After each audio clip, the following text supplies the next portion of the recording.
Em entrevista ao canal Inteligência LTDA, Bolsonaro faz algumas revelações e inclusive diz: "Eu nunca tentei dar golpe.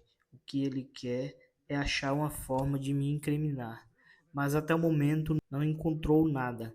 Tentou de várias formas, coagindo pessoas próximas, funcionários do meu governo, mas até o momento não conseguiu nada." Acompanhe nesse vídeo uma entrevista bem descontraída que Bolsonaro fez.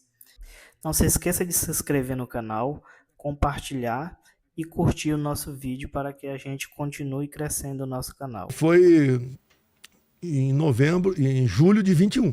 Então a PF, pegando o de janeiro, foi lá para trás. Opa, o Bolsonaro queria dar um golpe desde 29 de julho de 21. Olha só, olha a ideia dos caras. Eu comecei a arquitetar um golpe em julho de 21, para acabar o golpe 8 de janeiro. E a partir daí, tudo que acontecia ao longo do tempo, eles faziam busca e apreensão, atrás da chamada pesca probatória, ou fish expedition, coisa que é proibido pelo próprio Supremo Tribunal Federal. O que é? Tentar... E tudo que aparecia ali... Sem ter o que... Vai procurando até achar. O que é isso? Procurando até achar. Um juiz não pode, juiz qualquer, não pode começar a investigar alguma coisa sem ser provocado. O juiz, da cabeça do juiz, ele vai, não, vou investigar aqui... Vamos ver o que eu acho. O prefeito, não vou pode. investigar. Não, alguém tem que apresentar lá, entrar com um processo, cair na mesa dele, ele decide se abre o inquérito ou não. É assim que funciona. Para nós, foi completamente diferente. Essas questões, inclusive da minha investigação, ficaram bastante claras por ocasião da Lava Jato. Até eu botei isso aqui, ó. Por exemplo, para nós tem uma delação premiada apenas. A Lava Jato foram 293 delações. E teve delação aqui que foi simplesmente descartada por quase nada. A nossa delação do CID, a delação tem que ter espontaneidade, verdade e prova. Nada disso tem. Se você ver a última vez que o CID compareceu em depoimento, uma coisa que não pode acontecer, o juiz Alexandre de Moraes ameaçando o CID. Olha que vai falar, é a última chance tua, olha teu pai, olha a tua esposa, olha a tua filha. E daí o cara acaba assinando embaixo. Uma certa vez, inclusive, o Cid desabafou com alguém, esse alguém gravou a conversa telefônica do Cid, que foi bastante divulgada, ele dizendo, não adianta eu falar a verdade, eles querem que eu fale algo para dar substância ao que eles têm na cabeça. Você pode ver, o Sérgio Vieira, que é um dos ministros, um dos juízes lá do Alexandre de Moraes, a própria Folha de São Paulo publicou matéria assinada pelo Greenblatt, tá? Mostrando como funcionava aquilo lá. Uma fábrica de salsicha. Então tem áudio, por exemplo, do juiz Sérgio Vieira, um tal de Tagliaferro, dizendo o seguinte: olha, ele quer o Eduardo Bolsonaro. O que ele quer, o Eduardo Bolsonaro? Ele quer botar o Eduardo Bolsonaro no inquérito. Que ele queria, meu filho. Como? O que iam usar para colocar? Para frente um pouquinho. Não tem? Use a sua criatividade. Palavra do Sérgio Vieira. Use a sua criatividade. Então essa delação é eivada de ilegalidades. Não tem espontaneidade. Teve interferência do ministro. Teve ameaça. Imagine o Alexandre de Moraes ameaçando uma pessoa. Olha, teu pai, tua esposa e tua filha. Pensa que você vai falar. Não pode, um juiz não pode participar de uma delação premiada. Outra coisa também que não pode. Decidido pela Lava Jato, lá atrás. Delação premiada não vale ser assinada com o réu preso. O acusado preso. Foi feito com o Cid. Depois de 100 e poucos dias de prisão, no mesmo dia que o Cid foi por liberdade, ele assinou a delação premiada dele. Felipe Martins, é outro caso bastante emblemático, né? Era o assessor meu de política externa. Prenderam ele, por quê? Acusação. Porque ele fugiu comigo dia 30 de dezembro de 22. Eu não fugi, e ele, se ele tivesse estado comigo no avião, não tinha problema nenhum. Ele não estava lá. O que deve ter acontecido? Com toda certeza aconteceu. Olharam para a cara dele, vamos dar uma cana nesse cara. Vai falar. Dá um tempo preso, ele vai abrir a boca, vai falar o que nós queremos. Vão pressionar. A única coisa que eu vi na imprensa do Felipe Martins foi o seguinte: não vou delatar, porque não tenho o que delatar. Ele passou 6 meses preso, 10 dias em solitária. Não falou nada. Não é que não falou nada, não tinha o que falar. Agora, Mas eu já fui. teve alguma tortura, alguma coisa mais O que pesada? tu acha que uma prisão causa em você? Deus, Uma pessoa presa com motivo, né? Ele fez uma maldade. sei. Aquela pessoa tem uma maneira de encarar uma cadeia. Agora, uma pessoa inocente, como está a Débora no momento, é outra maneira de encarar. Vamos falar dela. Vamos falar, tudo bem. E outra coisa, eu fui esculachado várias vezes pela Polícia Federal. Esculachado é da forma como te convoca. Falei, acho que fui meia, 2 ou 7 vezes depois. Por que a PF não me convocou também para responder se o Felipe Martins estava ou não no avião de 30 de dezembro para os Estados Unidos? Não foi convocado? Não. E outra, depois ficamos sabendo, agora a imprensa publicou, e é verdade, 6 meses antes, desde julho de 22, o Felipe Martins já era monitorado. Já era monitorado pela Polícia Federal. Então a Polícia Federal sabia que ele estava no Brasil. Mas quando viram a cara dele, era um assessor, de certa forma, ligado a gente, né? Vamos prender esse cara que ele vai falar o que nós achamos que tem que falar. E ele acabou não falando. E o Mauro Cid, por que falou e o que ele falou? Olha, o que aconteceu com o Mauro Cid? Vou falar porque está nos autos aqui, tá certo? Quando a esposa foi depor, ela confirmou a adulteração no cartão de vacina. Uma fraude. 1 ano antes de acabar o nosso governo. Tá? E aí, do cartão de vacina de vacina dela e da filha. Ela foi. Isso o advogado era dele, não tinha nada a ver com isso. Falou isso aí. E em cima disso, começou a ameaça de prisão em cima dela e da filha. Daí desestabilizou o CID também em cima disso aí.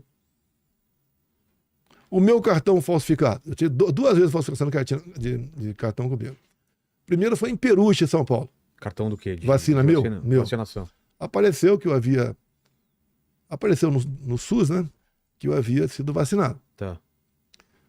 Isso Essa informação veio do isso SUS? Foi final de 21, começo de 22, por aí. Então nós pedimos para a PF investigar. Não chegou a lugar nenhum. Mas é sempre assim, quando é meu favor, é inconclusivo. Mas mesmo assim, o e-mail que me cadastrou era lula@gmail. A gente vê que é uma sacanagem. Não é difícil você investigar um cara que tem domínio. Claro. A princípio, um cara em qualquer pessoa. Um cara mais humilde vende esse domínio para alguém. Vende, tá certo? Assim como o domínio meu vale muito por aí. Tá? E depois o segundo, a falsificação minha em Duque de Caxias. O meu entorno é investigado desde 21, era presidente da República. Tá? E foi incluído no inquérito das fake news. Tudo é confidencial lá. Todos os inquéritos são confidenciais, ou seja, secretos. Você não pode ter acesso a absolutamente nada. Eu tive 4 ajudantes de ordem. Tá? Não é que foram 4 trocando, os 4. Mas não tem nenhum problema com os outros 3, apenas com o CID. Eles fizeram a pesca probatória, ficha expedite em cima do telefone do CID, depois que saí de lá, e tudo que apareceu de suspeito ali para eles começaram a investigar. Isso não pode, por própria decisões do Supremo Tribunal Federal. Mas, para mim, valeu. Mas mesmo assim, fizeram um carnaval em cima de joias comigo. Tá? A lei diz que essas joias personalíssimas são do respectivo presente. O que é personalíssimo? É um colar, independente do valor? Um relógio. Não, independente do valor. Não diz o valor na lei. Não. Daí o TCU, a questão de poucas semanas, diz que independe do valor do presente. Por exemplo, tem um conjunto de joias que eu recebi, a imprensa começou a falar que valiam 16 milhões, daí caiu para 5 milhões. Para mim é muito dinheiro. Isso foi entregue. Tudo que o Supremo, Polícia Federal, pediu para mim, tudo foi entregue. Está tudo lá ou está na PF, ou está na Caixa Econômica Federal. Então a decisão agora não tem mais o que discutir. Até porque a decisão foi em cima do relógio do Lula. Ele usava um relógio caríssimo, né? E ele falava que tinha recebido do Jacques Chirac. E daí alguém questionou, foi um parlamentar, o Anderson, por que aquele relógio estava com o Lula, já que o meu não podia estar comigo. E daí o TCU resolveu, interpretando a lei, né? Decidir que, independentemente do valor, as joias personalíssimas presentes são dos respectivos ex-presidentes da República. Até que uma legislação específica, lei federal, disciplina essa questão. Então... E nesse balaio acusaram até a minha esposa desviar a joia. Ela recebeu um conjunto, ela não estava presente, foi um ministro que foi lá para os Emirados Árabes, recebeu um conjunto para entregar para ela, outro para entregar para mim.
Fizeram um trabalho enorme lá, ver se achava em algum momento eu apresentando algum tipo de cartão vacinal. Não acharam, porque não tem.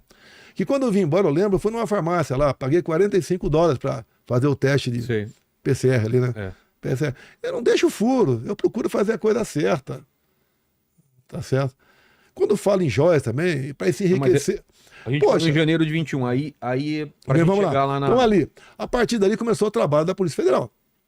Investigar todo mundo no meu entorno, quebra sigilo, busca e apreensão, pesca probatória, ficha expedition, e vai montando até que o golpe de 8 de janeiro, como está aqui como está aqui, 8 de janeiro foi montado por mim. E não exatamente o contrário. Que as imagens que nós temos, né, mostram exatamente o contrário. Por exemplo, aqui. Eu estou em curso em organização criminosa armada. A primeira pergunta: 8 de janeiro foi apreendida alguma arma? Você vai lá na polícia Legislativa do Senado Federal, a única arma apreendida foi um estilingue e meia dúzia de bolinha de gude. Ninguém vai dar golpe com isso aí. Tentativa de abolição violenta do Estado Democrático de Direito.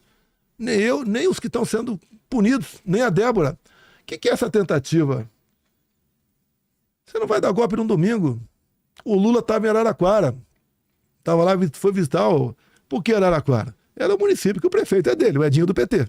Era dele, perdeu agora em Araraquara. Tem outro prefeito lá. Então ele foi para lá visitar um bueiro, no domingo, hein? O Lula não acorda cedo nem dia de semana. Quem dirá domingo? Isso. Quem dirá domingo? Foi em Araraquara ver um bueiro lá que tinha sofrido danos numa chuva torrencial de 29 de dezembro.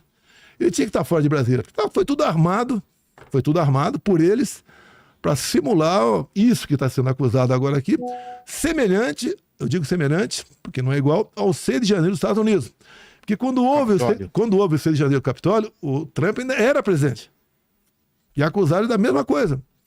E eu vou dar um golpe quando? 8 de janeiro. Eu troquei os comandantes de força em dezembro.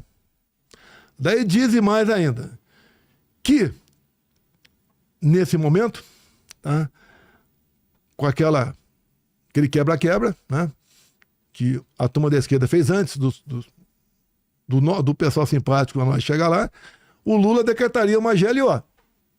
E dado a GLO, garantia da lei da ordem, que é a participação de militares, tendo em vista o tamanho da confusão, eu daria o golpe. Peraí, os comandantes, eu nomeei em dezembro pro Lula.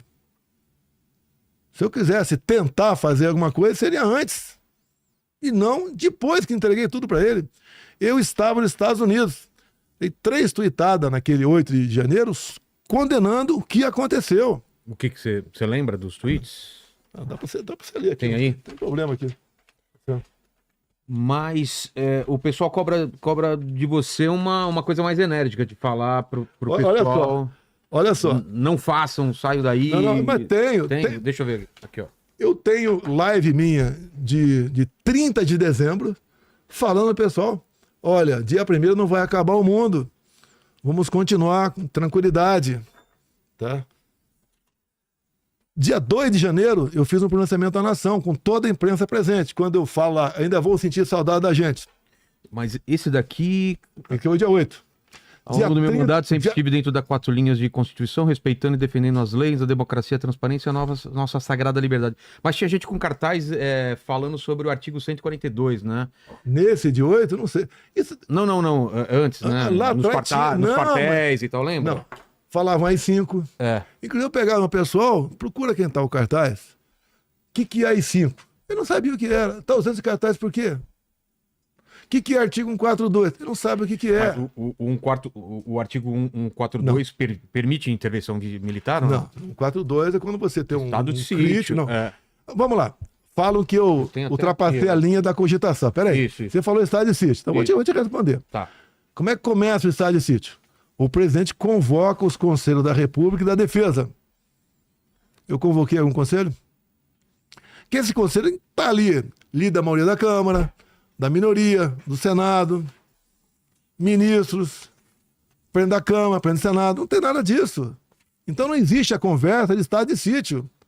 Porque o primeiro passo do estado de sítio não é o decreto. Você manda a mensagem para o Congresso, depois de ouvir os conselhos, pedindo autorização para decretar o estado de sítio. Baseado em quê? Em considerantes. Quando se fala em minuta de golpe, por que o Supremo, por que o Alexandre de Moraes não mostra a minuta de golpe? Para se dar golpe, ninguém bota nada no papel. Cadê a minuta de golpe? Mostra, pô. Não mostra. É igual aquela história de punhal verde e amarelo. Ah, o Bolsonaro, segundo o PGR, né? Aqui é seu. Concordou. Foi na casa do general. Explica o que é esse punhal verde e amarelo. Eu queria que alguém explicasse plano também. de assassinato. De 3 autoridades, não fala o nome. Eles supõem que seria o Lula, o Alckmin e o Alexandre. Ah, tá. Mas não fala o nome deles. É um negócio muito mal feito. E detalhe, você tem que ouvir com quem foi pego com esse material no seu computador. Não ouviram. Por que não ouviram? Porque deve ter uma explicação para isso. Um negócio tão infantil, tá? Que deve ter explicação para isso aí. E ele, ao se explicar, exime de qualquer responsabilidade de outra pessoa. E nesse plano, vamos sequestrar os caras e envenenar? Essa coisa não dá nem para discutir. Sequestrar e envenenar? Quando eu me elegi presidente, que era o caso de Lula, o Alckmin, né? Você já tem um batalhão de segurança ao teu lado. Tem cabimento. Então pegam isso, divulgam, olha, eu tinha esse golpe para matar o Alexandre de Moraes. Existe isso. O general da reserva que pegaram no computador dele não foi ouvido até hoje.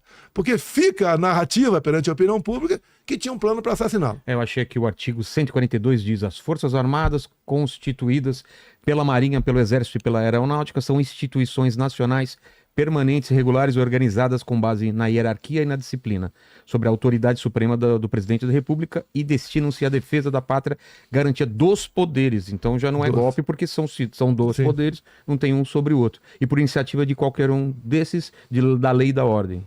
O Supremo decidiu que esse item da Constituição aí praticamente não existe. Você pode ver, pelo que está aí, não foi revogado. Isso aí, tem uma interpretação do Supremo. Sim. Pelo que está aí, o presidente do Congresso, no caso é o Davi Alcolumbre, ou do Poder Judiciário, que é o ministro Barroso, pode... Câmara dos Deputados. Trata-se de fraude ao texto constitucional, a interpretação de que as Forças Armadas teriam o poder de se sobrepor a decisões de representantes eleitos pelo povo ou de quaisquer autoridades constitucionais a pretexto de restaurar a ordem. Outra coisa, então vamos lá. Vamos supor que passou pela minha cabeça a hipótese de usar isso aí. De usar esse artigo. Hipótese. Não ia rolar. Se é um dispositivo constitucional, qual a ilegalidade de você aventar a hipótese de usar isso aí? Mas não para golpe.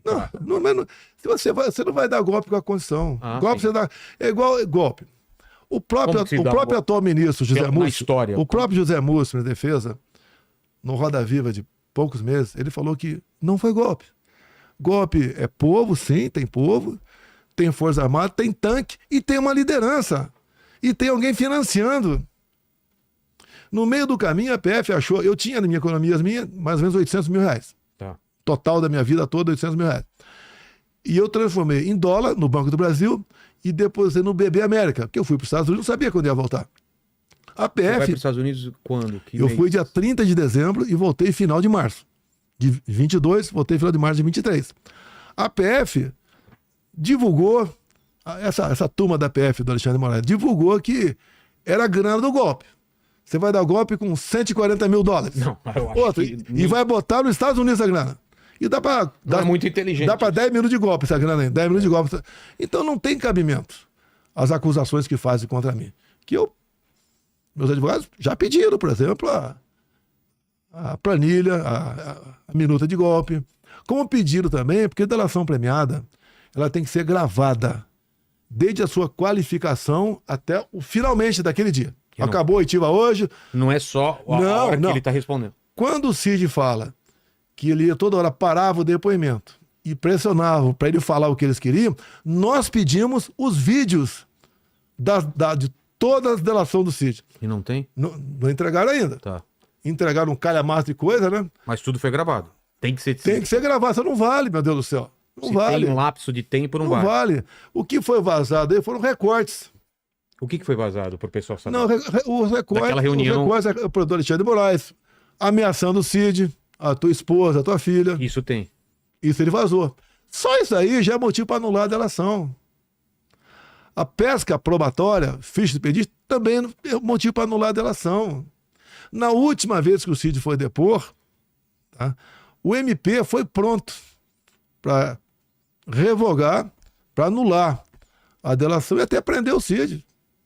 Mas se prender o Cid, não teriam, já não tem no momento, tinham menos materialidade ainda de chegar até mim.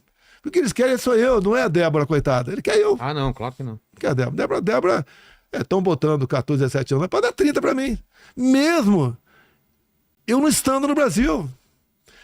Mesmo eu não tenho como participar de uma organização criminosa armada, não tem como participar de uma organização criminosa armada se não tinha nenhuma arma no Rio de Janeiro. Não existe a possibilidade, não existe. Eu não tenho preocupação nenhuma do que estou sendo acusado. Mas, falando de 8 de janeiro, existia, por parte de algumas pessoas, ou de grande parte, a ideia de que poderia ter um golpe. Golpe como? Não, eu sei. Mas é assim, uma pessoa que tenta roubar um carro e não sabe fazer a ligação direta, ele tá tentando roubar o carro do mesmo jeito. Não tinha essa intenção? Você acha que quase 2.000 pessoas, se tivesse um plano de golpe... Não, uma organização... Peraí. Nada vazou? Nada teria vazado antes? Não encontraram nada. Nada. Você pode ver. A ABIN, Agência Brasileira de Inteligência, mandou para o GSI, Jorge Dias, mais